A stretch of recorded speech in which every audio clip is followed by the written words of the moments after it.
जय हिंद दोस्तों। आज हम लोग पुनः उपस्थित हुए हैं अपने सेशन को आगे बढ़ाने के लिए। आज का जो सेशन हम लोग उपस्थित हुए हैं उसमें से बेहतरीन एग्जाम को फोकस करते हुए उपस्थित हुए हैं, जिसमें से कि आप लोग को पता है कि बिहार एसआई का जो तैयारी कर रहे होंगे या फिर आप आरपीएफ एसआई का जो तैयारी कर रहे होंगे या फिर आप लोग को पता है कि या फिर बिहार एसएससी का तैयारी कर रहे होंगे या फिर एसएससी जीडी का तैयारी कर रहे होंगे, ये चारों एग्जाम पर बेस्ड हम लोग आज का सेशन होने वाला है, जो कि आपका स्टैटिक होगा और जीके होगा। और जीके भी बेहतरीन क्वेश्चन का सिलेक्शन लेके आए हुए हैं, तो आप लोग लगातार बनकर इस चैनल का लाभ उठाइए। और आज का जो क्लास होने वाला है वह बेहतरीन क्लास में से एक होने वाला है। और मेरा जो भी क्लास होता है वह एक मतलब कहने का मतलब है कि एक क्लास होता है या फिर बेहतरीन जो है कि क्लास होता है। तो आप लोगों के बीच हम लोग जो है कि आज का सेशन जो लाए हुए हैं वह लगभग आपका जो जीके जीएस से संबंधित जो एग्जाम होगा वह सभी प्रकार के एग्जाम पर फोकस करेंगे। या फिर आप बीपीएससी के अंतर्गत अगर आप प्रीलिम्स का एग्जाम में बैठने वाले हैं तो आप वहां पर भी इस एग्जाम से आप जो है कि फायदा उठा सकते हैं इस क्लास से। तो चलिए बिना कोई देरी के हुए आज के सेशन को हम लोग शुरू कर रहे हैं। तो चलिए आज का पहला सवाल आप लोग को बताना है कि अकबर का जन्म जो हुआ था वह किस शहर में हुआ था। तो अकबर का जन्म गुजरात के जो हुआ था वह अमरकोट में हुआ था, याद रखिएगा अकबर। अब बात करते हैं अकबर का, तो सुनिएगा अकबर जो थे वह आपके मुगल वंश से संबंधित थे। कौन वंश से? मुगल वंश से। तो मुगल वंश को जब देखते हैं तो मुगल वंश का जो स्थापना किया था वो आपका किया था 1526 में। 1526 में किया था मुगल वंश का स्थापना बाबर ने। और बाबर ने जो मुगल वंश का स्थापना किया था तो इनका कार्यकाल पर्सनल 1526 से लेकर 30 तक रहा था। इसके बाद दूसरा शासक आए थे हुमायूं जो आए थे वह आपके 1530 से लेकर आपका कब तक बैठे थे? 1540 तक बैठे थे। 1540 में आप लोग को पता है कि एक युद्ध होता है जिसका नाम है बिलग्राम का युद्ध। बिलग्राम का युद्ध या कन्नौज का युद्ध आप लोग को पता है कि वह शेरशाह और हुमायूं के बीच हुई थी, जिसमें से जो है कि आपका हुमायूं हार गए थे और शेरशाह जीत गए थे। तो शेरशाह ने ही बिलग्राम या कन्नौज के युद्ध में हुमायूं को हराने के बाद 1540 में गद्दी पर बैठे। और इस तरह चलते शेरशाह 1540 से लेकर 1545 तक बैठे। 45 में इनका निधन हो जाता है, याद रखिएगा।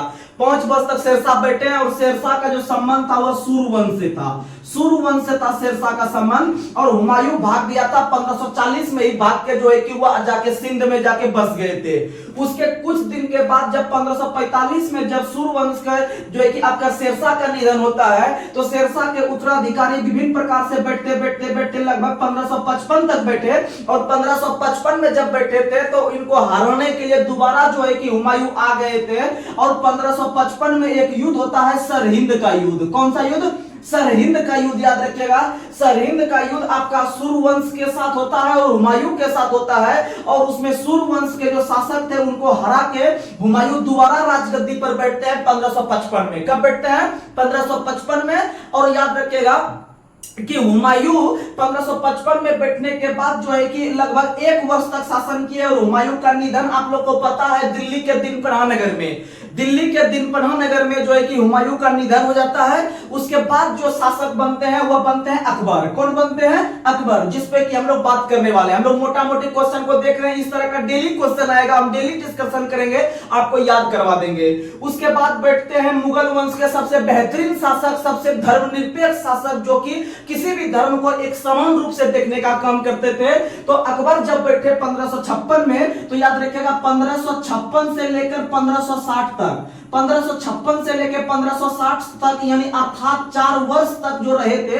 ऐसे इनका कार्यकाल और आगे तक हम लोग देखते हैं, इनका कार्यकाल और आगे तक 1605 तक जाता है। लेकिन आप लोग को बता दें कि 1556 से लेकर 60 तक जो 4 वर्ष का कार्यकाल रहा था वह अकबर जो है कि उस समय उतना ज्यादा एज का नहीं हुआ था, क्योंकि इनका जन्म जो हुआ था 1542 में हुआ था। याद रखिएगा 15 अक्टूबर 1542 को हुआ था इनका जन्म। आपका अमरकोट 20 साल आपका गुजरात के अंदर में, याद रखिएगा वहीं पर 1542 में जन्म हुआ और 1556 में बैठा, तो समझ सकते हैं कि आपका लगभग 14 वर्ष का एज हो रहा था, 13.5-14 साल का एज हो रहा था, यानी कि बहुत कम उम्र का शासक था। इसीलिए इनके अकबर के संरक्षक के रूप में, इसीलिए अकबर के संरक्षक के रूप में आपके कौन बैठे थे, तो याद रखिएगा बैरम खां बैठे थे। कौन बैठे थे?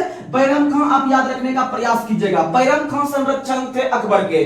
अकबर के संरक्षक बैरम खां जो थे वो 1556 से लेकर 60 तक बैठे थे। उसके बाद जो है कि थोड़ा सा ये जब बड़ा हुए तो ये आपके संरक्षक बैरम खां हट गए। आप लोग ध्यान से सुनिएगा, बैरम खां का संरक्षण रहा था अकबर का 1556 से लेकर 60 तक। उसके बाद जैसे ही अकबर अपने आप में डिसीजन लेने के लिए आ गए तो इन्होंने 1562 में, ध्यान से सुनिएगा, 1562 में इन्होंने अपने आप को हरमदल से मुक्ति किया और हरमदल के मुक्ति के साथ ही इन्होंने 1562 में दास प्रथा का भी अंत किया। सुनिएगा, 1562 में अपने आप को जो है कि अकबर ने हरमदल से मुक्त किया, साथ ही दास प्रथा का अंत किया। उसके बाद समझिएगा 1563 में तीर्थ यात्रा कर समाप्त किया, यानी कि तो से तीर्थ, तो से 63, 1563 में तीर्थ यात्रा कर समाप्त किया। उसके बाद याद रखिएगा 1564 में जजिया कर को समाप्त किया, जजिया कर को समाप्त किया 1564 में। वहीं याद रखिएगा 1571 में इन्होंने फतेहपुर सीकरी का स्थापना किया। फतेहपुर सीकरी उत्तर प्रदेश के आगरा में है, आप लोग को पता है कि 1571 में फतेहपुर सीकरी का स्थापना किया। और इसी साल 1571 में ही अकबर ने अपनी राजधानी को आगरा से ट्रांसफर करके फतेहपुर सीकरी किया, यानी जहां पर जिस शहर का स्थापना किया वहां पर ही आगरा से ट्रांसफर कर दिया फतेहपुर सीकरी। वहीं उसके बाद याद रखिएगा 1575 में अकबर ने इबादत खाने की स्थापना की। 1575 में अकबर ने इबादत खाने की स्थापना की। वहीं पर आप लोगों को पता है कि 1578 में इन्होंने इबादत खाने में आम आदमी को जाने की अनुमति दी। इबादत खाने में आम आदमी को जाने की इजाजत जो दिया वो 1578 में दिया। उसके बाद आप लोग याद रखिएगा 1579 में अकबर ने मजहर का घोषणा किया। 1579 में अकबर ने मजहर का घोषणा किया। उसके बाद आप लोग को पता है कि 1580 ईस्वी में अकबर ने जो है कि 10 साला बंदोबस्त को लागू किया। 10 साला बंदोबस्त, जो कि आप लोग को पता है कि उसमें से जो अकबर का राजस्व मंत्री था वो टोडरमल था। अकबर का राजस्व मंत्री टोडरमल था, आप लोग याद रखिएगा। 1580 में इस व्यवस्था को शुरू किया था। वही याद रखिएगा कि 1582 में आप लोग को पता है कि अकबर ने एक जो है कि धर्म का स्थापना किया जिसका नाम है दीन ए इलाही धर्म। दीन ए इलाही धर्म का स्थापना 1582 में। इसके जस्ट एक साल के बाद जो है कि इलाही सम्मत का स्थापना किया, इलाही सम्मत का स्थापना किया। उसके बाद आप लोग याद रखिएगा कि 1500 क्या हो गया, 1583, फिर हो गया 1585। 1585 में उन्होंने जो है कि अपनी राजधानी को लाहौर ट्रांसफर किया। कहां ट्रांसफर किया? लाहौर। आप लोग याद रखिएगा, और लाहौर जो है वह पाकिस्तान की सांस्कृतिक राजधानी कहलाती है। और आप लोग को पता है कि अकबर के दरबार में एक प्रसिद्ध कवि रहते थे जिसका नाम था आपका तानसेन। तानसेन का संबंध भारत के मध्य प्रदेश से राज्य से ग्वालियर से था। इसीलिए मध्य प्रदेश सरकार ने 1980 ईस्वी से जो है कि तानसेन पुरस्कार का शुरुआत साहित्य के क्षेत्र में करवाया।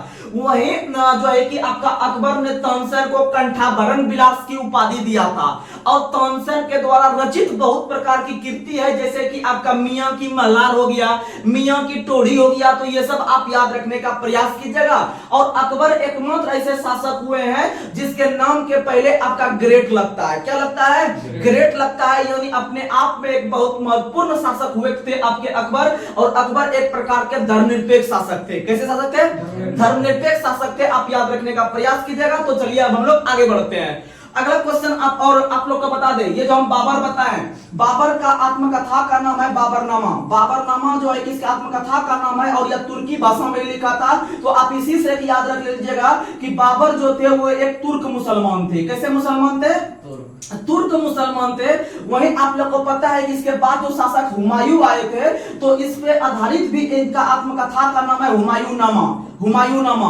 और हुमायूंनामा का रचना किसने किया है? तो हुमायूंनामा का रचना गुलबदन बेगम ने किया है। हुमायूंनामा का रचना गुलबदन बेगम ने किसने किया है? गुलबदन बेगम। लेकिन बाबरनामा का रचना बाबर ने खुद किए हैं। इसीलिए क्वेश्चन आता है कि निम्न में से कौन सा मुगल बादशाह ने अपनी आत्मकथा खुद से लिखे हैं, तो मानिएगा बाबर ने बाबरनामा लिखा है तुर्की में। लेकिन इसके बाद इसके राज दरबार में एक व्यक्ति थे जिसका नाम था अब्दुल रहीम खनखाना। अब्दुल रहीम खनखाना या शॉर्ट में इसको हम लोग रहीम भी बोल देते हैं। तो याद रखिएगा इसका जो आत्मकथा बाबरनामा था, इसका जो है कि फारसी भाषा में अनुवाद किया। किस भाषा में? फारसी भाषा में, क्योंकि मुगलों की राजभाषा जो हुआ करती थी वो फारसी हुआ करती थी। मुगलों की राजभाषा फारसी हुआ करती थी, वहीं भारत के 9वें शास्त्र भाषा के रूप में फारसी को ही मान्यता मिलने वाला है। तो याद रखिएगा कि बाबरनामा का फारसी भाषा में अनुवाद अब्दुल रहीम खनखाना ने किया था। और लेकिन इस पुस्तक का नाम बाबरनामा नहीं रख के उसका नाम रखा था तुजुके बाबरी। क्या नाम रखा था? तुजुके बाबरी। क्वेश्चन आएगा कि तुजुके बाबरी के नाम से बाबरनामा का जो है कि पुनः जो लिखने का प्रयास फारसी भाषा में किया था वो रहीम ने किया था, यह अब्दुल रहीम खनखाना ने किया था। आप लोग याद रखिएगा। चलिए हम लोग आगे बढ़ते हैं। एक और शासक हुए हैं इसमें जहांगीर, हम बता देते हैं, आप याद रख लीजिएगा। एक और शासक हुए हैं जहांगीर। जहांगीर का भी आत्मकथा का नाम है जहांगीरनामा। क्या नाम है? जहांगीरनामा। सॉरी गलत बात। याद रखिएगा शाहजहां एक ऐसे शासक हुए हैं। शाहजहांनामा के जो रचयिता है, शाहजहांनामा के जो रचयिता है वो इनायत खां है। शाहजहांनामा के रचयिता कौन है? इनायत खां है। इनायत खां है, याद रखने का प्रयास कीजिएगा। चलिए अब हम लोग आगे बढ़ते हैं। अगला क्वेश्चन आप लोग को बताना है। अगला क्वेश्चन बताइएगा कि सेन वंश के संस्थापक कौन थे? सामंत सेन। सेन वंश के संस्थापक सामंत सेन थे। और याद रखिएगा सामंत सेन जो सेन वंश के संस्थापक थे, उन्होंने अपनी राजधानी लखनऊती को बनाया था। किसको बनाया था? लखनऊती को बनाया था। आप लोग याद रखने का प्रयास कीजिएगा। चलिए आगे बढ़ते हैं। अगला क्वेश्चन आप लोग को बताना है कि राष्ट्रगान सर्वप्रथम 27 दिसंबर 1911 को किस अधिवेशन में गाया गया? तो याद रखिएगा कलकत्ता अधिवेशन में गाया गया था। और कलकत्ता अधिवेशन में जो गाया गया था 1911 में, उसके अध्यक्ष थे आपके बिशन नारायण धर। और राष्ट्रगान को गाने में आपको 52 सेकंड लगते हैं और संक्षिप्त समय 20 सेकंड लगते हैं। तो याद रखिएगा कि राष्ट्रगान को जो है कि कुल 5 पद होते हैं। राष्ट्रगान में कितने पद होते हैं? 5 पद होते हैं। और जब हम इसको शॉर्ट में गाते हैं तो टोटल 20 सेकंड का समय लगता है। और 20 सेकंड में जो गाते हैं सिर्फ पहला पद और लास्ट पद गाते हैं। आप लोग याद रखने का प्रयास कीजिएगा। और राष्ट्रगान को जो है कि जो आपका लिखा है वो आपके रविंद्रनाथ टैगोर ने लिखे हैं राष्ट्रगान। और वहीं पर आपको बांग्लादेश का जो राष्ट्रगान है अमार सोनार बांग्ला, वो भी लिखे हैं आपके रविंद्रनाथ टैगोर ने। वहीं गोरा चंडालिका, उसके बाद फिर पोस्ट ऑफिस, ये सब पुस्तक के लेखक आपके रविंद्रनाथ टैगोर है। इसके पुस्तक के लेखक कौन है?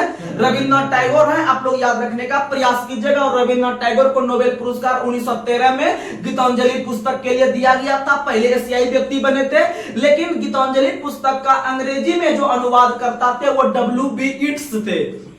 W.B. येट्स थे, जिनको जो है कि 1910 में इसका रूपांतरण किया था। और आप लोग को पता है नोबेल पुरस्कार का शुरुआत 1901 से हुआ है। 1901 से नोबेल पुरस्कार का शुरुआत हुआ है। और नोबेल पुरस्कार स्वीडन देश के द्वारा दिया जाता है। और स्वीडन की राजधानी जो स्टॉकहोम है वहीं से दिया जाता है। और प्रारंभ के समय में जो नोबेल पुरस्कार दिया जाता था कुल 5 क्षेत्र में। कितने क्षेत्र में? 5 क्षेत्र में। लेकिन 1968 ईस्वी में पहली बार प्रावधान यह आया कि अब नोबेल पुरस्कार 6 क्षेत्र में। कितना क्षेत्र में? 6 क्षेत्र में दिया जाएगा। और 6वां क्षेत्र अर्थशास्त्र बना। कौन सा बना?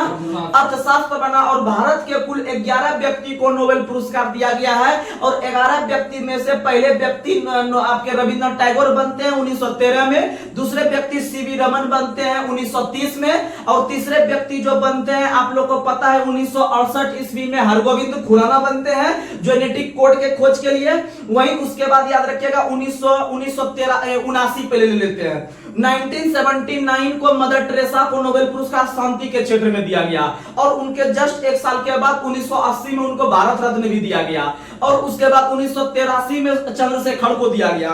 उसके बाद 1998 में 1998 को नोबेल पुरस्कार मिला है पहली भारतीय अर्थशास्त्री जिसका नाम था अमर्त्य सेन। और अमर्त्य सेन को हाल ही में एक पुस्तक उन्होंने रचना किया है home in the world. Home in the world. और होम एंड द वर्ल्ड पुस्तक के लेखक अमर्त्य सेन है। कौन है? Sorry home and the world है Rabindranath Tagore. Home and the world है रविंद्रनाथ टैगोर। और होम इन द वर्ल्ड है अमर्त्य सेन। उसके बाद 2001 के अंदर में बीएस नायपाल को मिला। किसको मिला? बीएस नायपाल। वहीं 2009 के अंदर में जो मिला है वह मिला है जो है कि बालकृष्णन को। वहीं आपको 2014 के अंदर में कैलाश सत्यार्थी को। उसके बाद याद रखिएगा 2019 के अंदर में मिला है आपको जो है कि अमिताभ घोष को, आप लोग सॉरी अभिजीत बनर्जी को आप लोग याद रखने का प्रयास कीजिएगा। तो चलिए हम लोग धीरे धीरे आगे बढ़ते हैं। अगला क्वेश्चन वही अगर बोलेंगे कि राष्ट्रीय गीत जो गाया गया है वह भी कलकत्ता में गाया गया है, वह गाया गया 1896 में कलकत्ता अधिवेशन में। उस समय उसके अध्यक्ष थे आपके कौन, तो वो थे आपके रहीमतुल्लाह सियानी। कौन थे? रहीमतुल्लाह सियानी। और राष्ट्रीय गीत को गाने में कुल आपके 65 सेकंड के समय लगते हैं। और राष्ट्रीय गान जो लिया गया है वह मुंडकोपनिषद या आनंद मठ से लिया गया है, आनंद मठ से लिया गया है, याद रखने का प्रयास कीजिएगा। और जो इसको जो लिखा है वह बंकिम चंद्र चटर्जी ने लिखे हैं, आप लोग याद रखिएगा। चलिए आगे बढ़ते हैं। अगला क्वेश्चन आप लोग को बताना है कि मेहरौली जो दिल्ली में स्थित है, स्थित लौह स्तंभ को किस शासक ने बनवाया है, तो वह चंद्रगुप्त दूर्त ने बनवाया है। किसने बनवाया है? चंद्रगुप्त दूर्त ने बनवाया है। इसी को हम लोग विक्रमादित्य के नाम से जानते हैं। इसी को हम लोग किस नाम से जानते हैं? विक्रमादित्य के नाम से जानते हैं। ये तो याद रखिएगा, दिल्ली का मेहरौली स्तंभ चंद्रगुप्त दूर्त ने बनवाया है। वहीं पता है कि मध्य प्रदेश के अंदर में जो सांची का स्तूप है वो अशोक ने बनवाया है। किसने बनवाया है? वहीं भारत के अंदर में उत्तर प्रदेश के अंदर में पता है कि एक सारनाथ का जो है कि आपका स्तंभ है।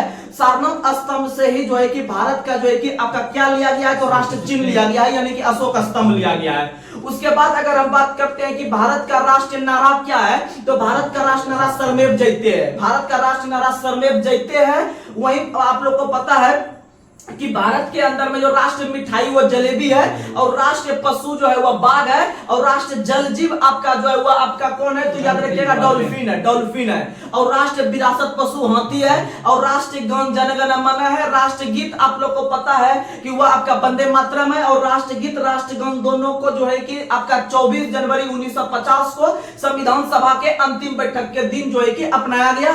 और उसी दिन भारत के प्रथम राष्ट्रपति डॉक्टर राजेंद्र प्रसाद को भी अपनाया गया।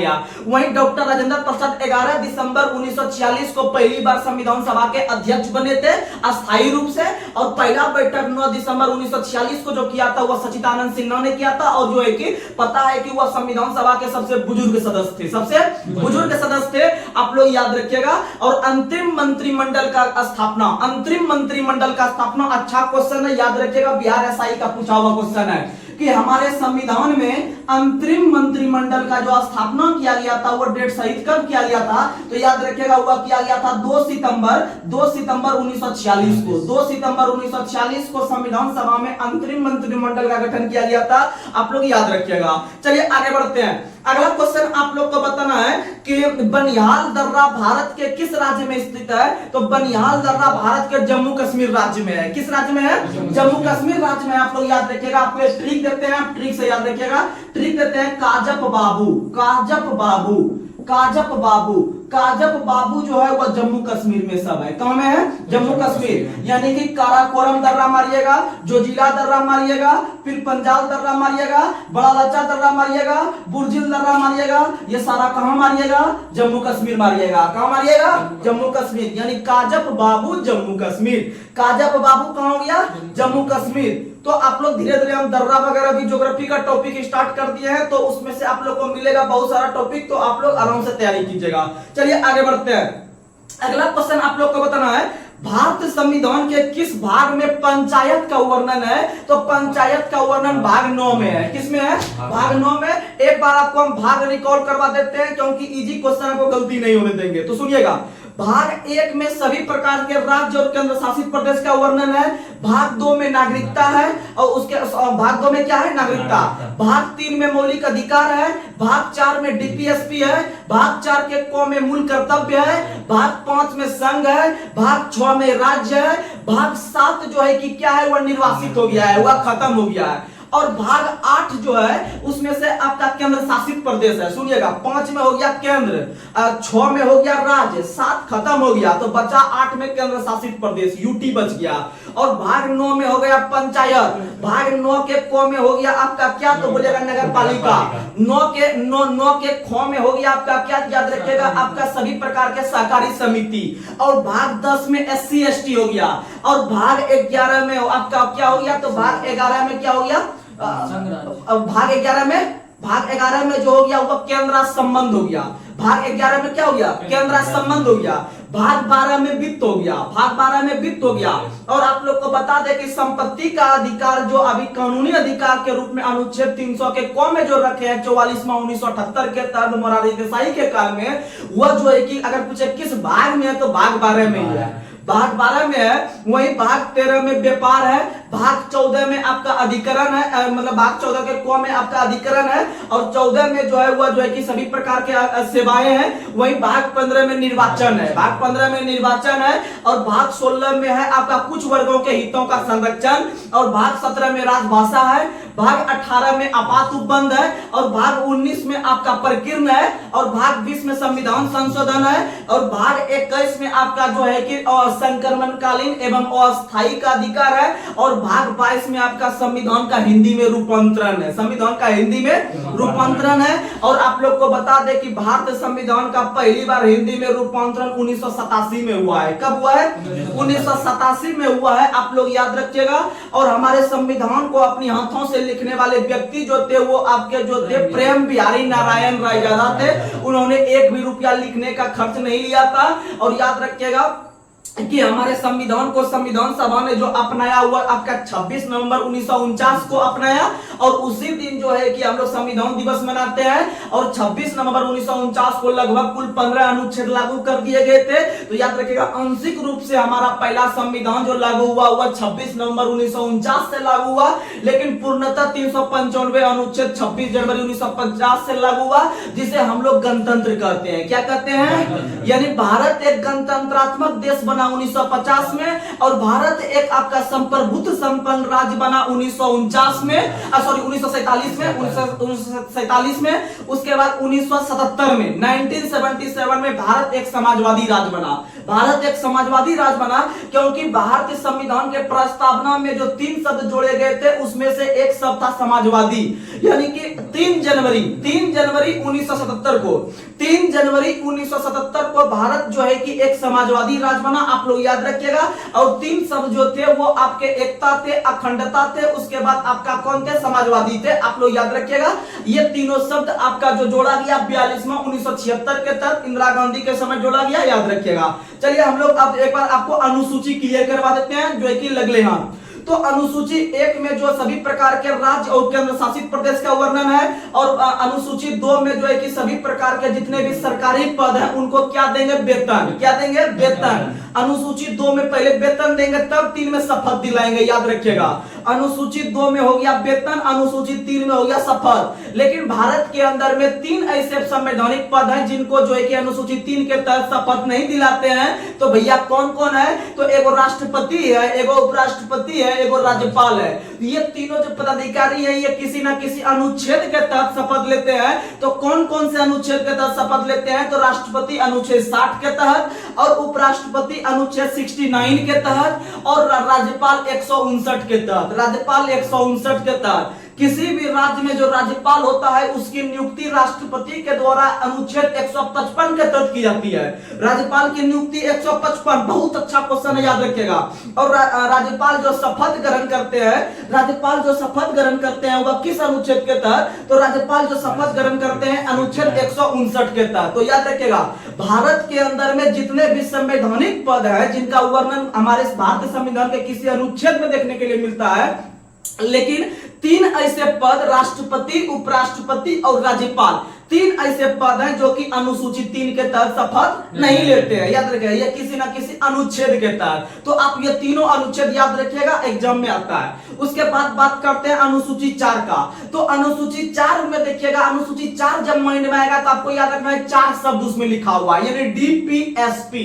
सॉरी अनुसूची 4 में राज्यसभा। क्या है? राज्यसभा। यानी कि राज्यसभा में 4 अक्षर है। तो याद रखिएगा राज्यसभा सीट का वर्णन आपका किस अनुसूची में? अनुसूची 4 में। और अनुसूची 5 में आपका SC ST क्षेत्र है। अब भारत के अंदर में SC ST क्षेत्र का वर्णन जो है वह अनुसूची 5 में है। और अनुसूची 6 में आपका पूर्वोत्तर के 4 राज्य, पूर्वोत्तर के 4 राज्य आपको हम ट्रिक दे देते हैं, याद रख लीजिएगा।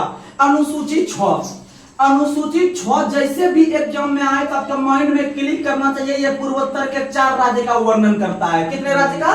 4 राज्य में से याद रखिएगा, आपको एक ट्रिक देते हैं, अमे मित्र। कौन सा ट्रिक देते हैं? अमे मित्र। ओ मोइका अमे, महर्षि का तुर मित्र, अमे मित्र। याद रखिएगा, अ से असम, मे से मेघालय, मी से मिजोरम, त्रो से त्रिपुरा। यानी कि 4 ऐसे राज्य हैं जिनका वर्णन अनुसूची 6 करता है, और यह 4 को जो राज्य है वह पूर्वोत्तर के हैं। कहां के हैं? पूर्वोत्तर, या फिर उसी को कह सकते हैं उत्तर पूर्व, दोनों एक ही शब्द है। समझ में आया? और पूर्वोत्तर रेलवे का मुख्यालय जो भारत के अंदर में है वह कहां है? गोरखपुर में। पूर्वोत्तर रेलवे का मुख्यालय कहां है? गोरखपुर है। कहां है? गोरखपुर। याद रखने का प्रयास कीजिएगा। तो याद रखिएगा कि अनुसूचित 6 जो है, अनुसूचित 6 जो है वह आपका पूर्वोत्तर के 4 राज्य का वर्णन करता है। उसके बाद अगर हम बात करते हैं अनुसूची 7, तो अनुसूची 7 में 3 प्रकार के सूची है, यानी संघ सूची, राज सूची, संवर्ती सूची। और आप लोग को पता है कि संघ सूची को कुछ कार्य करने के लिए कुछ कुछ विषय दिया गया है, राज्य सूची को अलग दिया गया है, संवर्ती सूची को अलग दिया गया है। तो याद रखिएगा कि ये जो आपके 3 प्रकार के सूची है, ये जो आप लोग को पता है कि 3 प्रकार का जो सूची है,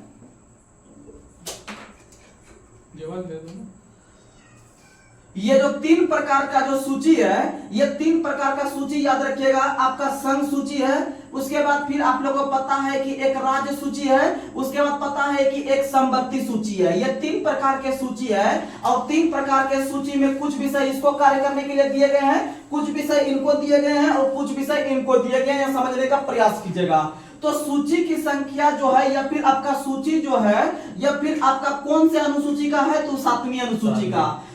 7वीं अनुसूची में जो है कि 3 प्रकार के सूची का वर्णन किया गया है, संघ सूची, राज सूची, संवर्ती सूची। और वर्तमान समय में संघ सूची में कुल 100 विषय हो गया है। कितना विषय हो गया है? 100 विषय हो गया है। और राज्य सूची में वर्तमान में कितना विषय है? 61 विषय है। और संवर्ती सूची में कितना है? 52 विषय है। लेकिन जब पहले का संविधान देखिएगा, ये वर्तमान समय का बात कर रहे हैं, लेकिन जब मूल संविधान का बात कीजिएगा, जब हमारा संविधान लागू हो रहा था, तो उस समय संघ सूची में 97 विषय था, राज्य सूची में 66 विषय था, और संवर्ती सूची में 47 विषय था। तो याद रखिएगा, इधर से माइनस होके आपका इधर प्लस हो गया है, यानी कि 66 में से 5 को माइनस करके आपका ये 5 जो है कि संवर्ती सूची में जुट गया है। आप याद रखने का प्रयास कीजिएगा। और पता है कि संघ सूची पर केंद्र सरकार का रहता है, राज्य सूची पर राज्य सरकार कानून बनाती है, और संवर्ती सूची पर राज्य सरकार और केंद्र सरकार दोनों बनाती है। लेकिन मतभेद होने पर संघ सरकार का बात जो है कि आगे रखा जाता है। अर्थात आप बोल सकते हैं कि अनुसूची 7 जो है वह केंद्र और राज्य के बीच, शक्ति का बंटवारा करता है। वह केंद्र और राज्य के बीच शक्ति का बंटवारा करता है, याद रखिएगा। वहीं हम बात करते हैं अनुसूची 8 का। तो अनुसूची 8 के अंदर में जो है कि आपका राजभाषा का वर्णन है। अनुसूची 8 में राजभाषा का वर्णन है। और राजभाषा की संख्या जब हमारा संविधान लागू हो रहा था, तो उस संविधान के 8वीं अनुसूची में राजभाषा की संख्या कुल 14 हुआ करती थी। और समय समय पर संशोधन करके अभी वर्तमान समय में 8 नई भाषा जोड़ दी गई है। यानी वर्तमान में कितनी भाषा है? 22 भाषा। वर्तमान में 8वीं अनुसूची में 22 भाषा है, और प्रारंभ में 14 था, तो नया संशोधन करके कितना जोड़ा? 8। जो 8 भाषा जोड़ा है, आपको हम संविधान संशोधन में रिकॉल करवा देते हैं, आराम से याद रखिएगा। आप लोग को बता दे कि 15वां भाषा जो बना है वह सिंधी बना है। और सिंधी जो बना है वह आपका 21वां संविधान संशोधन 1967 के तहत, 21वां संविधान संशोधन 1967 के तहत 15वें भाषा के रूप में सिंधी भाषा बना, 21वां के तहत। वहीं आप लोग को पता है कि एक और संविधान संशोधन इसके बाद होता है, कौन सा? 71वां संविधान संशोधन। 71वां कितना होता है? 71वां संविधान संशोधन 1992। 71वां संविधान संशोधन 1992 के तहत जो है कि 3 भाषा जुड़ता है कि 4 भाषा? तो आप लोग को पता है 3 भाषा। तो याद रखिएगा, नोमक और नमक, यानी नेपाली, मणिपुरी, कोकनी, ये हो गया 3 भाषा 71वां 1992 के तहत। वहीं अगला भाषा जो जुटा है, यानी हो गया 15 सिंधी हो गया, 16, 17, 18। इस बार कितना भाषा जुटेगा? 4 भाषा। यह जो जुटेगा 92वां संविधान संशोधन 2003 के तहत। 92वां संविधान संशोधन 2003 के तहत जो है कि बोडमास भाषा जुटा, बोडमास, ठीक है, बोडमास। यानी कि BO से बोडो हो गया, D से डोगरी हो गया और MA से मैथिली हो गया और S से संथाली हो गया, याद रखिएगा, S से संथाली हो गया, याद रखिएगा।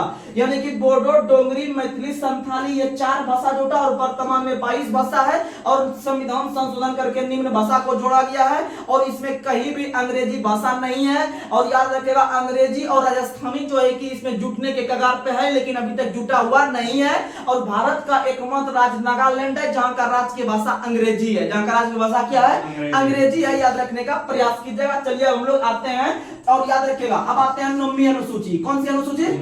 9वीं। जब हमारा मूल संविधान का बात कीजिएगा तो मूल संविधान में कुल 8 अनुसूची हुआ करती थी और समय समय पर संशोधन करके 4 नई अनुसूची जोड़ के वर्तमान में 12 अनुसूची है। तो 8 को हम लोग देख लिया, अब 9वां देखते हैं। तो 9वां में भूमि सुधार है। 9वां में क्या है?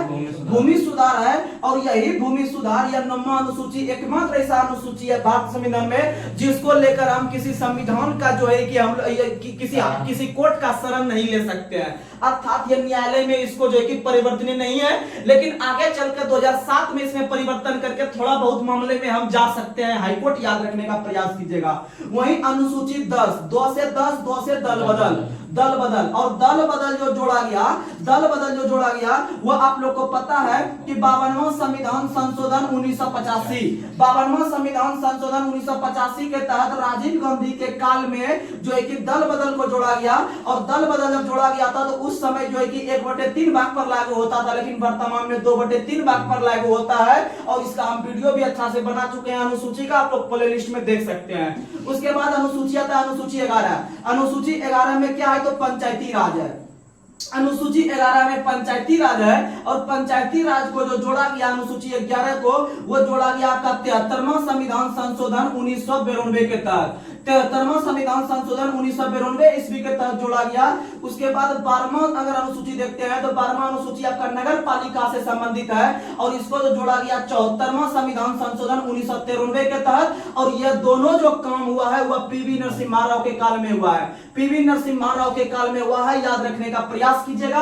और पंचायती राज व्यवस्था जो पूरी तरह से भारत में जो लागू हुआ है वह लागू हुआ है 24 अप्रैल 1993 को, 24 अप्रैल 1993 को। इसीलिए 24 अप्रैल को पूरे भारत में पंचायती राज दिवस मनाते हैं, याद रखिएगा। और पता है कि पंचायत को कार्य करने के लिए कुल कितना विषय, याद रखिएगा 29 विषय और नगर पालिका को 18 विषय, नगर पालिका को 18 विषय, दोनों जो हुआ पीवी नरसिम्हा राव के काल में।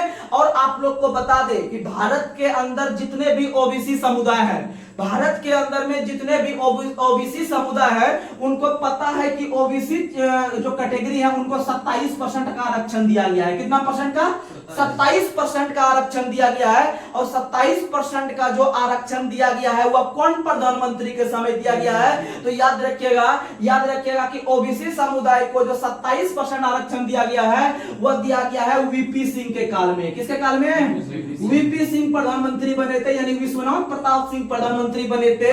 और आप लोग को पता है, थोड़ा डिटेल में बता देते हैं, थोड़ा यहाँ पर कंफ्यूजन होता है बच्चा को, थोड़ा डिटेल में समझाते हैं, आप समझिएगा आरक्षण के बारे में, सुनिएगा, थोड़ा समझिएगा ओबीसी समुदाय के बारे में जो आरक्षण दिलवाए, थोड़ा समझिएगा, समय दीजिए, क्वेश्चन आता है अच्छा एग्जाम में, सुनिएगा।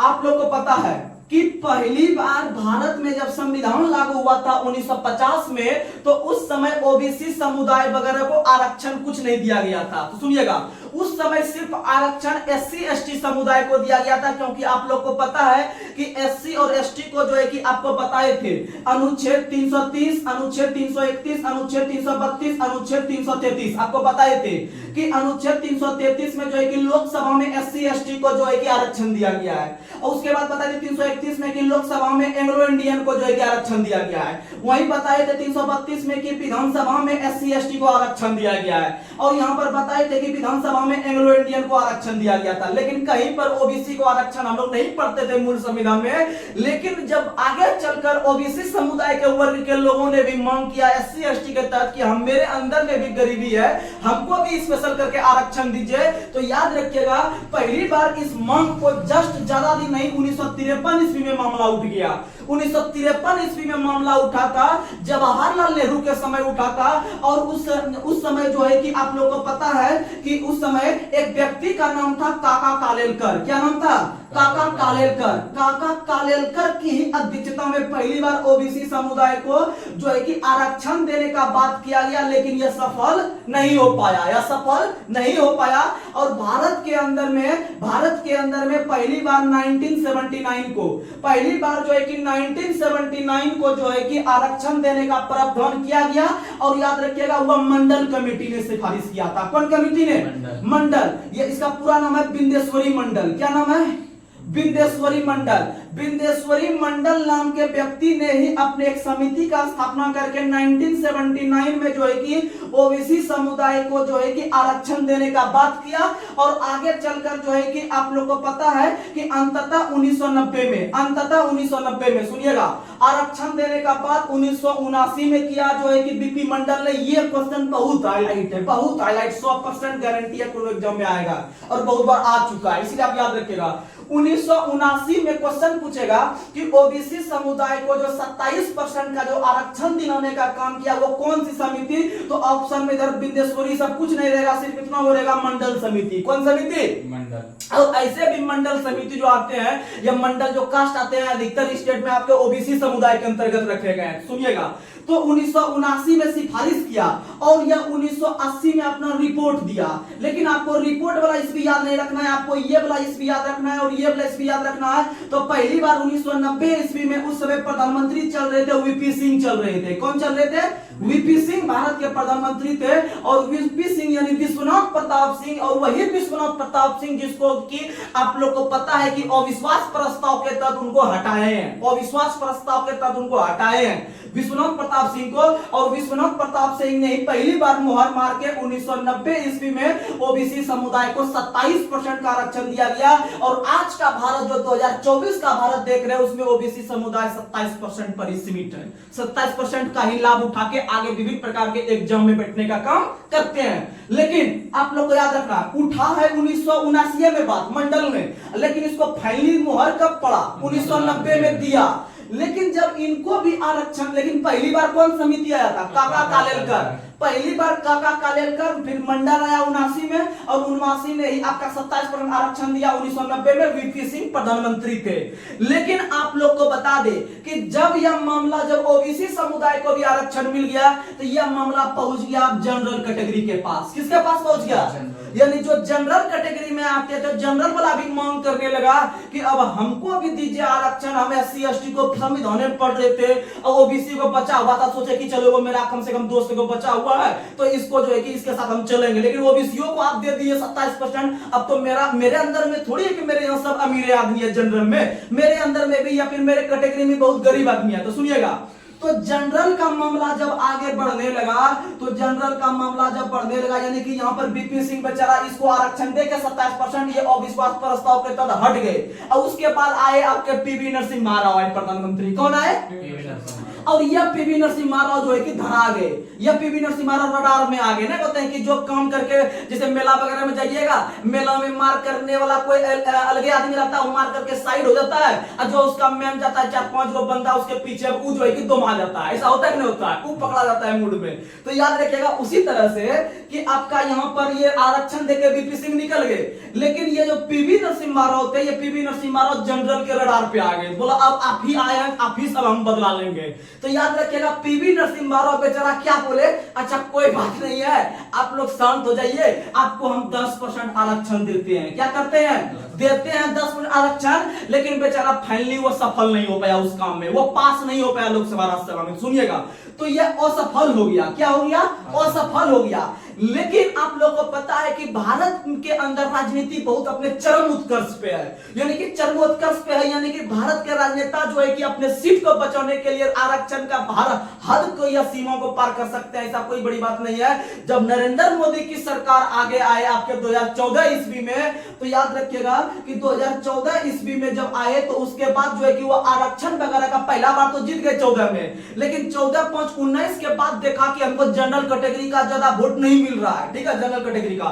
तो वो क्या किया कि बोला संसद को, कि यानी संसद को बोला, अर्थात लोकसभा राज्यसभा को बोला, लोकसभा और राज्यसभा को बोला कि एक काम करो, अब जनरल कैटेगरी पर ध्यान दो और इसको 10% का पहले आरक्षण दो, इसका सब वोट हम लेते हैं, यानी वोट बैंक बनाते हैं वहां पर। तो याद रखिएगा कि आप लोग को पता है कि 103वां संविधान संशोधन, 103वां संविधान संशोधन के तहत आपको जनरल कैटेगरी को 10% का आरक्षण दिया गया, यानी कि गरीब सवर्ण को दिया गया। याद रखिएगा, ईडब्ल्यूएस उसको क्या कहते हैं, क्या कहते हैं, ईडब्ल्यूएस कैटेगरी कहते हैं। यानी जनरल के जो 10% आरक्षण दिया गया हुआ ईडब्ल्यूएस के अंतर्गत रखा गया। और ईडब्ल्यूएस का फुल फॉर्म याद रखिएगा, एग्जाम में पूछा है और आगे पूछेगा और हम लोग को जानने का अधिकार है। तो सुनिएगा, ईडब्ल्यूएस मतलब ई का मतलब होता है इकोनॉमिक पावर। क्या होता है, इकोनॉमिक, समझिए, अब टूटी फूटी भाषा में आपको समझाते हैं। यानी जनरल कैटेगरी के अंदर जो गरीब है, यानी इसका आर्थिक स्थिति कमजोर है, उसको हम शामिल किए हैं। यानी ई से होता है इकोनॉमिकली, इकोनॉमिकली जो बोल रहे हैं याद रखिएगा, इकोनॉमिकली।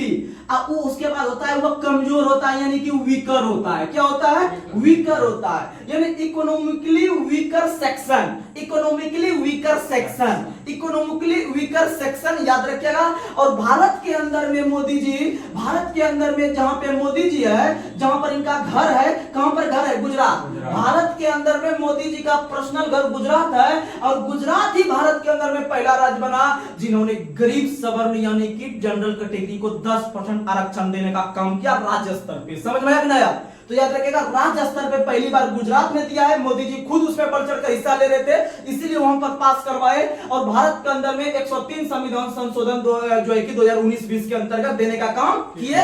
और वर्तमान समय में भारत के अंदर में 106वां संविधान संशोधन हो गया है, जो कि आपके महिलाओं को लेकर लोकसभा विधानसभा में 33% का आरक्षण महिला वय वंदना योजना के तहत हुआ। चलिए हम लोग आगे बढ़ते हैं। तो चलिए अब हम लोग आते हैं अगला टॉपिक पे। अगला टॉपिक आप लोग को बताना है ज्योग्राफी से। भारत का जो स्थिति है उत्तरी गोलार्ध में वह 8 डिग्री 4 मिनट से 37 डिग्री 6 मिनट।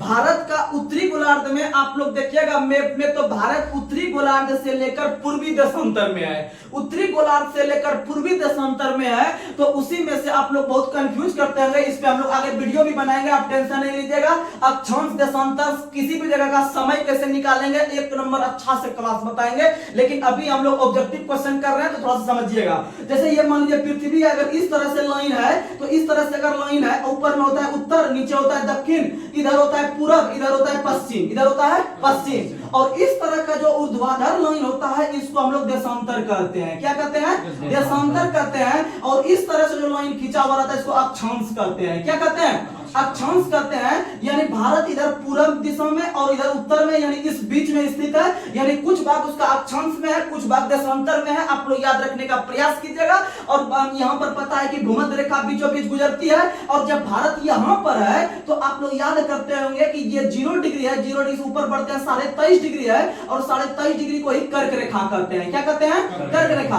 तब ना यहाँ से कर्क रेखा गुजरती है इस तरह से 23.5 डिग्री अक्षांश से, तो बोलते हैं कि भारत के बीचों बीच कौन सी रेखा गुजरती है, तो अक्षांश रेखा। कौन सी रेखा, अक्षांश रेखा गुजरती है, जो कि भारत के 8 राज्यों से होकर गुजरती है। याद रखने का प्रयास कीजिएगा। ये सारा बहुत सा क्वेश्चन है, हम लोग आगे करेंगे, तब तक आगे बढ़ते हैं।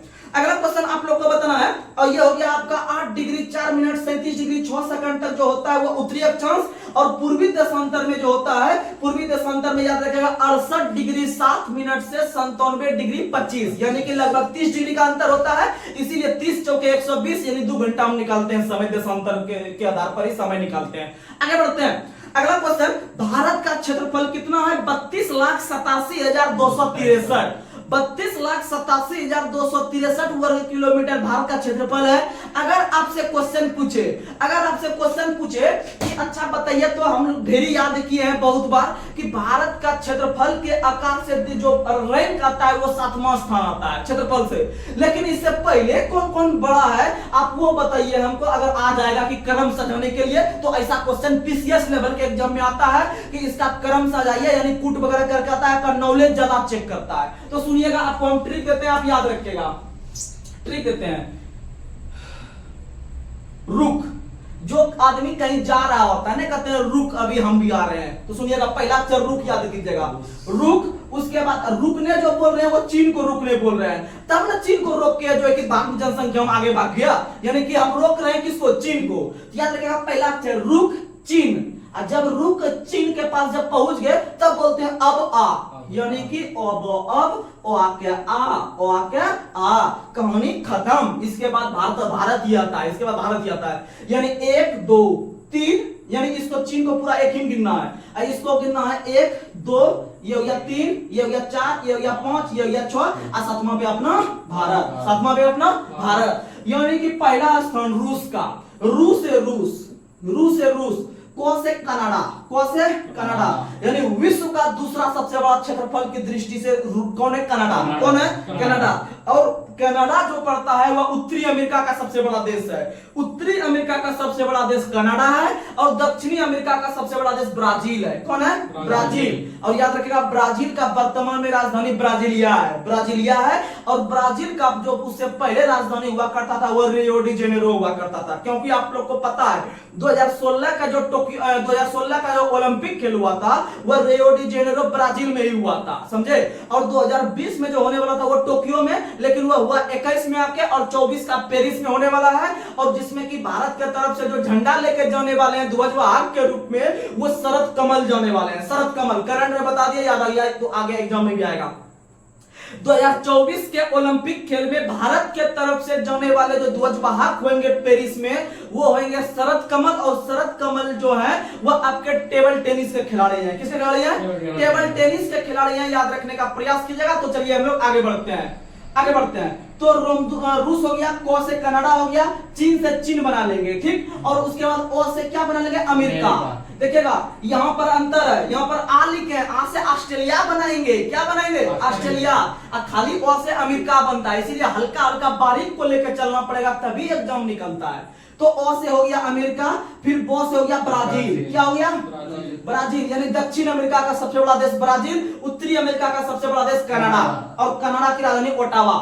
क्योंकि हम बार बार राजधानी इसलिए बताते हैं कि आप बिहार एसएससी का अभी तक का इतिहास उठा के देख लीजिए, हर एक शिफ्ट में 2 से 3 को जो की राजधानी पूछा हुआ है, 2 से 3 राजधानी और मुद्रा पूछा है। आप एनटीपीसी का एग्जाम दीजिए, उसमें ग्रुप डी का उठाइए सेट, उसमें आपको राजधानी मिलेगा। तो आपको जहां पर जो माइंड में मेरा बात आएगा हम बोलेंगे, आपको याद रखना पड़ेगा, क्योंकि हम यह फाउंडेशन क्लास नहीं आपको पढ़ा रहे हैं कि एक एक चीज आपको बताएंगे। भले हाँ जो टॉपिक आएगा उससे संबंधित जो क्वेश्चन आता है आपको बताएंगे, बस लगातार रहिए, आप कम समय में अधिक से अधिक स्टडी करके एग्जाम को फाड़ सकते हैं। आगे बढ़ते हैं।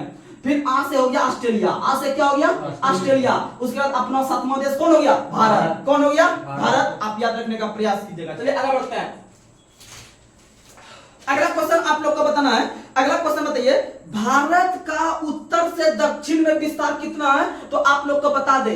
मान लीजिए कि यह आपका उत्तर है, यह आपका दक्षिण है, यह आपका पूरब है, यह आपका पश्चिम है। तो याद रखिएगा यह उत्तर और दक्षिण में जो लंबाई है भारत का अधिक होता है। उत्तर और दक्षिण में जो है कि भारत की लंबाई अधिक होता है आपका 3214 किलोमीटर। उत्तर से दक्षिण 3214 किलोमीटर, और पूरब से पश्चिम 2933 किलोमीटर। 2933 किलोमीटर याद रखिएगा। और आप लोग को पता है कि भारत का जो सबसे दक्षिणी बिंदु है वह इंदिरा पॉइंट है, और भारत का सबसे उत्तरी बिंदु इंदिरा कॉल है, और भारत का जो सबसे पूर्वी बिंदु है वह पलंगू है। पलंगू अरुणाचल प्रदेश में सबसे पूर्वी बिंदु, इसीलिए वहां पर जो कि सूर्य की किरण सबसे पहले पहुंचती है वलंगू नामक स्थान पर। याद रखिएगा वलंगू नामक स्थान जो है कि सबसे पूर्व में आपका कहां पर स्थित है, तो अरुणाचल में। वही भारत का सबसे पश्चिमी बिंदु गुजरात में है। गुजरात का एक जगह है गौरमाथा, क्या नाम है, गौरमाथा। याद रखिएगा आपका गुजरात में है, याद रखने का प्रयास किया। चलिए आगे बढ़ते हैं। अगला क्वेश्चन, भारत की स्थल सीमा की कुल लंबाई 15,200 किलोमीटर। जब भारत का स्थल वाला सीमा निकालिएगा, यानी कोई दूसरे देश से जो सीमा लगता है,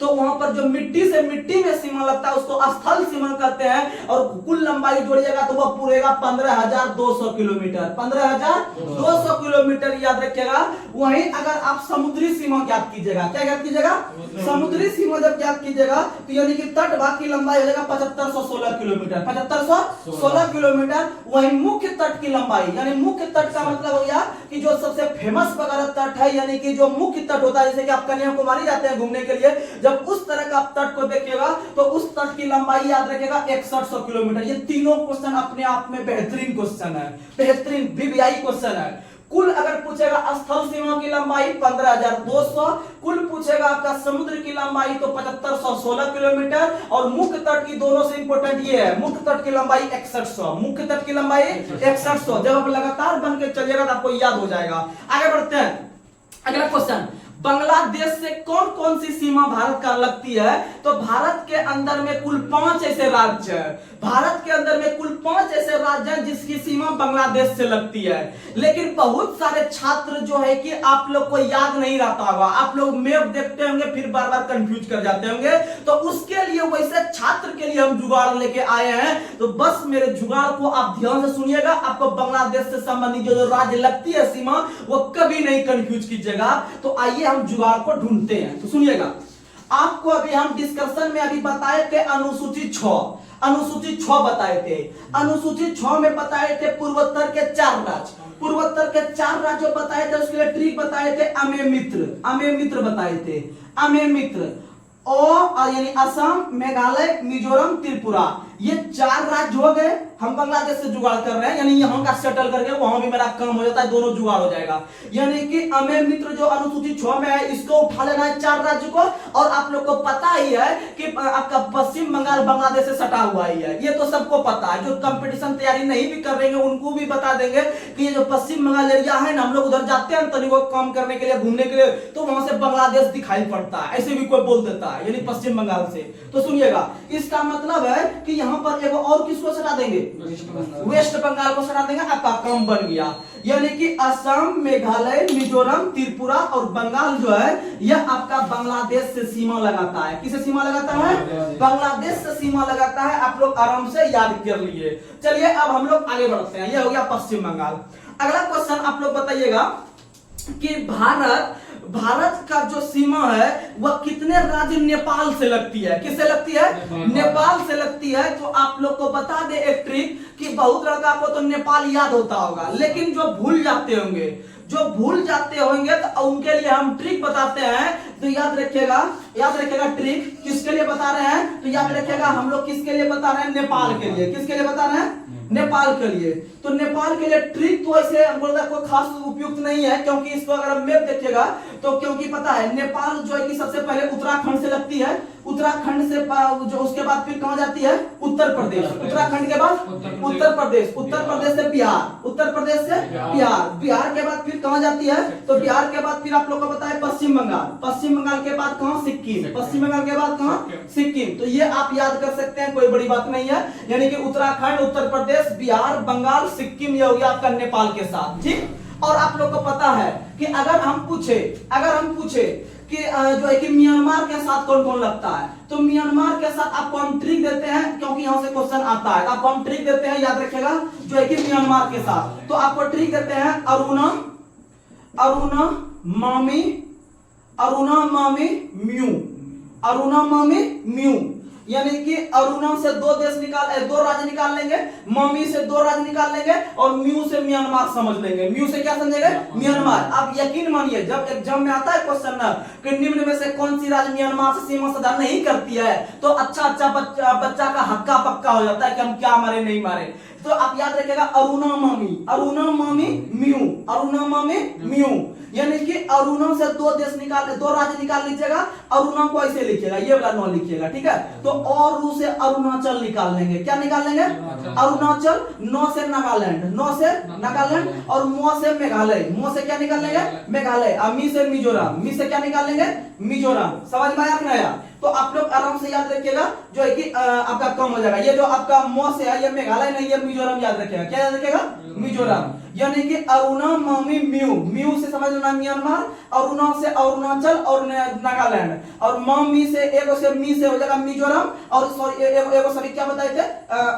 मी से मिजोरम बता दिए थे, और मो से एगो क्या बच गया? तो मो से एगो मणिपुर बच गया। क्या बच गया? मणिपुर। आप याद रख लीजिएगा, पहले सही लिखे थे। यानी कि अरुणा मामी म्यू हो गया आपका म्यांमार। समझ में आया? अगर आपसे पूछेगा कि चीन से कौन कौन सा राज्य सीमा सदा करता है, तो आप लोग को पता है कि चाइना का सामान जो होता है वह ज्यादा टिकता नहीं है, तो सुनिएगा कि इसीलिए चाइना से हम लोग जो है कि चाइना से अच्छा हम लोग उषा का कंपनी का खरीदते हैं। कौन कंपनी का खरीदते हैं? उषा का कंपनी का, क्योंकि आप लोग को पता है कि जिनके घर में सिलाई मशीन होगा तो वो उषा कंपनी का ब्रांडेड जो है कि सिलाई मशीन होता है। तो याद रखेगा उषा कंपनी, यानी यू से याद रखेगा उत्तराखंड, यू से क्या याद रखेगा?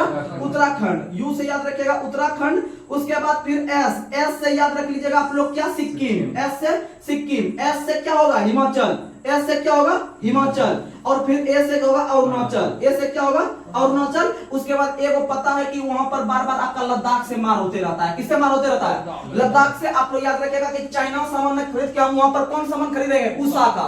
किसका खरीदेंगे? उषा का, क्योंकि लद्दाख को सबको पता है चाइना से लद्दाख लगता है, वहां पर जो है कि एलएसी वगैरह। तो याद रखिएगा चाइना में उषा यानी यूएसएच, आप लोग ऐसे करके याद रखिएगा तो 2-4 अगर याद रहेगा देश का तो धीरे धीरे आपका कंटेंट में पावर आते रहेगा। चलिए आगे बढ़ते हैं। अगला क्वेश्चन, भारत के अंदर में कौन सी राज्य सबसे अधिक बांग्लादेश से सीमा लगाती है? तो वह पश्चिम बंगाल। पश्चिम बंगाल राज्य बांग्लादेश से सबसे अधिक सीमा लगाती है, याद रखिएगा। और उसका सीमा जो है वह कितना किलोमीटर है बताइए आप लोग? तो याद रखिएगा उसका सीमा कितना किलोमीटर है? तो वह आपका 2216 किलोमीटर है। कितना किलोमीटर है?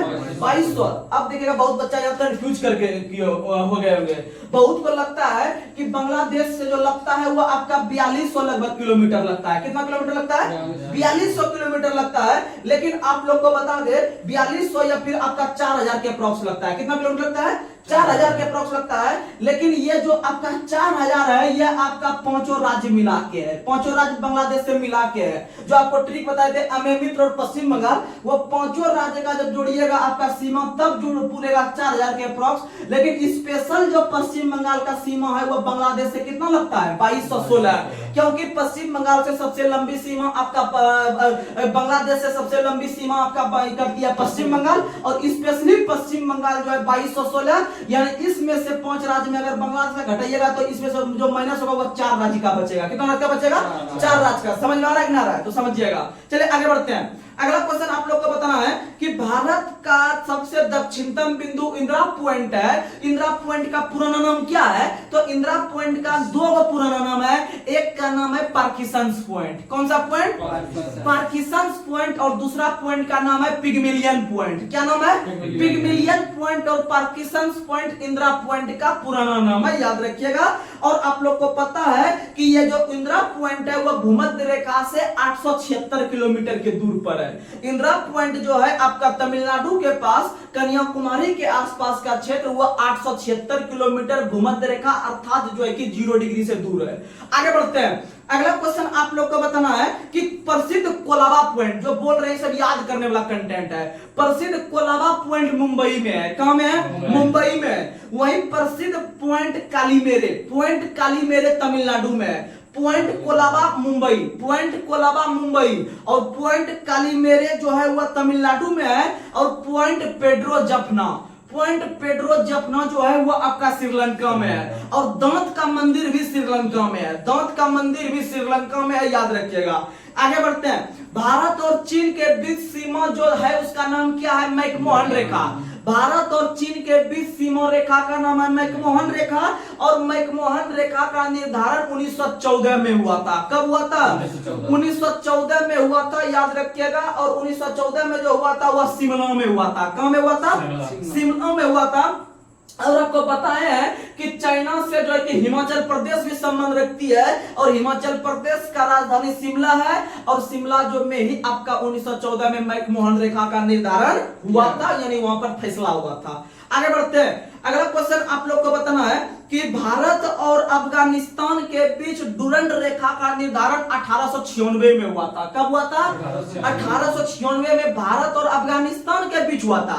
तो इसका मतलब है कि उस समय जब हो रहा था 1896 में, तो उस समय पाकिस्तान भारत का हिस्सा था, पाकिस्तान भारत का हिस्सा था। लेकिन जब पाकिस्तान अलग हुआ भारत से 1947 में, तो यह डुरंड रेखा जो है, यह डुरंड रेखा अब भारत अफगानिस्तान के बीच सीमा नहीं होता है, अब वह हिस्सा पाकिस्तान के हिस्से में चल गया।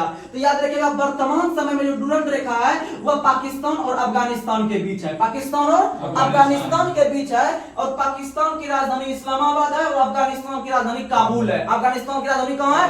काबुल है। याद रखने का प्रयास कीजिएगा। आगे बढ़ते हैं। अगला क्वेश्चन आप लोग को बताना है कि भारत और पाकिस्तान के बीच एक रेखा का नाम है रेड क्लिफ रेखा। कौन सा रेखा? रेड क्लिफ रेखा जो है वह इंडिया और पाक के बीच है, यानी पाकिस्तान के बीच है। इस रेखा का निर्धारण याद रखिएगा 15 अगस्त 1947 को हुआ है, 15 अगस्त 1947 को हुआ है। और इस रेखा का निर्धारण सर जे रेडक्लिफ ने ही किया है, यानी रेडक्लिफ के नाम के व्यक्ति ने ही, गवर्नर थे अंग्रेज, याद रखिएगा, इनके द्वारा ही रेडक्लिफ रेखा का निर्धारण 1947 में हुआ है। और भारत और पाकिस्तान के बीच आपका एक और रेखा का नाम है 24वीं समानांतर रेखा। 24वीं समानांतर रेखा जो है वह भारत और पाकिस्तान के बीच है, भारत और पाकिस्तान के बीच है। याद रखिएगा। आगे बढ़ते हैं।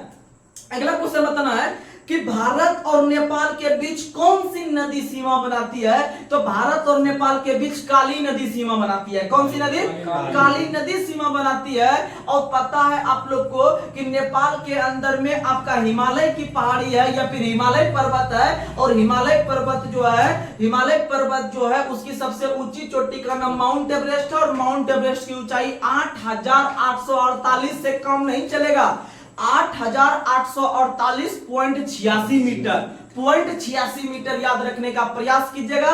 और आप लोग को पता है कि अगर क्वेश्चन पूछे कि माउंट एवरेस्ट दिवस कब मनाते हैं, तो माउंट एवरेस्ट दिवस, सुनिएगा, माउंट एवरेस्ट दिवस हम जो मनाते हैं वह मनाते हैं 29 मई को, क्योंकि 29 मई 1953 ईस्वी को माउंट एवरेस्ट पर चढ़ने वाले पहले व्यक्ति बने थे आपके एडमंड हिलेरी। कौन बने थे? एडमंड हिलेरी बने थे। याद रखिएगा, एडमंड हिलेरी बने थे, आपके चढ़े थे 29 मई को ही, इसीलिए माउंट एवरेस्ट दिवस 29 मई को मनाते हैं। और वह हिमालय की सबसे ऊंची चोटी का नाम है, तो हिमालय दिवस भी याद रखिएगा। हिमालय दिवस जो मनाते हैं क्या तारीख को? तो हिमालय दिवस मनाते हैं 9 सितंबर को। कब मनाते हैं? 9 सितंबर को याद रखने का प्रयास कीजिएगा। और हिमालय को हम लोग जो है कि भौगोलिक स्थिति के अनुसार 4 भागों में बांटे हैं। कितने भागों में? 4 भागों में बांटने का काम किए हैं। और आप लोग को पता है कि हिमालय की सबसे ऊंची श्रेणी का नाम है काराकोरम श्रेणी। कौन सी श्रेणी? काराकोरम श्रेणी आप लोग याद रखने का प्रयास कीजिएगा। चलिए आगे बढ़ते हैं। अगला क्वेश्चन आप लोग को बताना है कि पाक जल संधि किन दो देश के बीच है? तो पाक जल संधि भारत श्रीलंका, पाक जल संधि हो गया, पंबन की खाड़ी हो गया, मन्नार की खाड़ी हो गया, या फिर रामेश्वरम वगैरह हो गया। ये सब आपका तमिलनाडु श्रीलंका के बीच में है। वहीं एक नहर है, याद रखिएगा, एक नहर आपको बता देते हैं। एक नहर का नाम है केपी नहर। कौन सा नहर? केपी नहर आपका किन 2 राज्य के बीच है? तो याद रखिएगा, एक तमिलनाडु और दूसरा आंध्र प्रदेश। तमिलनाडु और आंध्र प्रदेश के बीच जो है कि आपका कौन सा नहर है? केपी नहर। कौन सा नहर? केपी नहर। याद रखिएगा, अच्छा क्वेश्चन है, आता है एग्जाम में। चलिए आगे बढ़ते हैं। अगला क्वेश्चन आप लोग को बताना है कि अगला क्वेश्चन आप लोग बताइएगा कि पटकई की पहाड़ियां, बहुत अच्छा क्वेश्चन है, पटकई की पहाड़ियां भारत को किस देश से अलग करती है? तो पटकई की पहाड़ियां जो है वह आपका, जब आप लोग देखते होंगे कि जब आप बिल्ली जब मियो मियो करती है तो हम लोग उसको पटकते हैं। मियो मियो यानी म्यांमार, मियो मियो यानी म्यांमार। यहाँ पर आपको ट्रिक भी दिए थे, अरुणा मामी म्यू यानी अरुणाचल प्रदेश, फिर आपको दिए थे नागालैंड, और फिर दिए थे मामी यानी कि आपका मिजोरम और मणिपुर दिए थे। और वो म्यू कर रहा था, यानी म्यांमार से 4 राज्य सीमा लगाती है, आपको बता दिए। और जब बिल्ली म्यू म्यू करते हम उसको पटकते हैं, यानी कि पटकई की पहाड़ियां भारत म्यांमार, पटकई की पहाड़ियां भारत म्यांमार। याद रखिएगा, पटकई की पहाड़ियां भारत म्यांमार। और म्यांमार में एक ज्वालामुखी बहुत ही फेमस है जिसका नाम है अराकान योमा नाम का जो है कि आपका ज्वालामुखी है। और एक और है पोपा। कौन सा नाम का है? पोपा। ये एक नंबर इंपॉर्टेंट क्वेश्चन जो तैयारी कर रहे होंगे उनको लगता होगा कि नहीं ये बहुत अच्छा रिवीजन हो जा रहा है। तो आप लोग ऐसे करके याद रखने का प्रयास कीजिएगा। तो चलिए आज के सेशन को हम यहीं पर ब्रेक करते हैं और जितना भी हम सिलेबस देते हैं याद करने के लिए टेलीग्राम चैनल पे, और टेलीग्राम चैनल का लिंक आप लोग को जो अभी तक नहीं जुड़े हुए हैं तो जितने भी वीडियो है सभी वीडियो के लगभग डिस्क्रिप्शन में मिल जाएगा, या फिर आप मैसेज भी कर सकते हैं कि जो है कि आप लोग को आराम से मिल जाएगा। तो चलिए आज का सेशन आप लोग को कैसा लगा यह हम जरूर आशा करते हैं कि यह वीडियो आपके लिए बहुत हेल्पफुल होगा किसी भी एग्जाम के लिए। और इस तरह अभी तो यह शुरुआत है, अभी तो हम लोग विविध वगैरह डाल रहे थे लूसेंट का और जो है कि हम कर रहे थे कवर, लेकिन अब जब लेवल का वीडियो धीरे धीरे बनेगा तो आप लोग के लिए बहुत सुंदर रहेगा और बहुत एग्जाम के लाभदायक रहेगा। और हम यह गारंटी देते हैं कि आपका 1 घंटा का लगभग यह वीडियो भी नहीं पूरा होगा तो आप लोग 1 घंटा में इतना कंटेंट ले लिया कि आपको दिन भर का कोटा जीके जीएस में पूरा हो गया। तो चलिए आज के सेशन को हम यहीं पर ब्रेक कर रहे हैं, तब तक के लिए जय हिंद जय भारत।